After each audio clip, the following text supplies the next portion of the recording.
Hi, this is Peter Kidder with a Good Friday reflection on the women at the cross from Mark chapter 15, verses 40 and 41. There were also women looking on from a distance. Among them were Mary Magdalene and Mary, the mother of James the younger and of Joses, and Salome. These used to follow him and provided for him when he was in Galilee, and there were many other women who had come up with him to Jerusalem. Who were the women at the cross? There are varying interpretations of which women were present at the crucifixion. The Gospel of Mark mentions the three Marys, as they are sometimes called: Mary Magdalene, Mary the mother of James the younger and Joses, and Salome, sometimes referred to as Mary of Salome. In the Gospels of Matthew and John, there are references to some of these same women as well as others, including Mary, Jesus' own mother. From Mark, we understand the three Marys were there at the crucifixion. And we know these three and other women would have arrived in Jerusalem with Jesus and the disciples from Galilee to celebrate the Passover feast. They had traveled with Jesus in Galilee to care for his needs, and they had helped to support Jesus and the disciples from their own financial resources. The crucifixion site was close to the city of Jerusalem, just outside the northwest city wall, where festival pilgrims and residents passed on public roads, providing a poignant deterrent to crime. The women went to this site. There were probably very few women there to watch the crucifixion. And the women stayed. They saw Jesus refuse to take a painkiller of wine mixed with myrrh. They saw him stripped of his clothing, and they watched the Roman soldiers crucify him and the two thieves.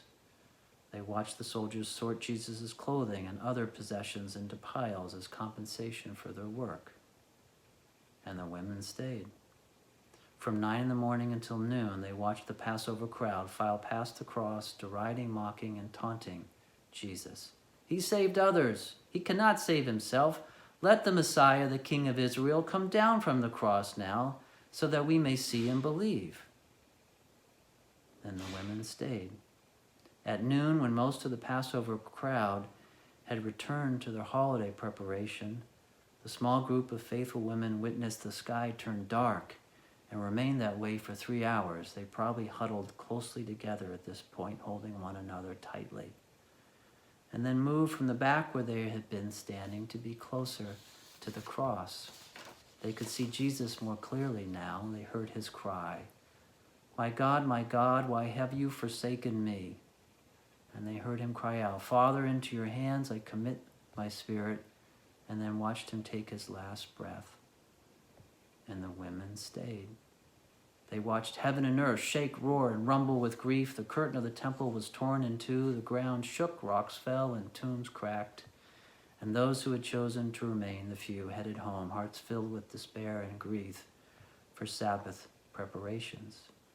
And the women stayed. Mary Magdalene and Mary, the mother of Joses, remained to see the body of Jesus taken down, wrapped in linen, and placed in the tomb. What would these women have felt that day? Bewilderment, terror, hopelessness, agony, despair. And yet they stayed. What made them stay? Faith, love, a mother's love for her son. Men, we wouldn't have stuck around. As I record this, we're all staying at home, staying with family, maybe staying by ourselves. You may be worried or scared. You may be feeling angry and frustrated. I don't pretend it's anything like what the women went through at the cross. But this is the same. The message to stay with Jesus, stay with your faith, and to face whatever we have to deal with, we stay with Jesus, just like the women at the cross.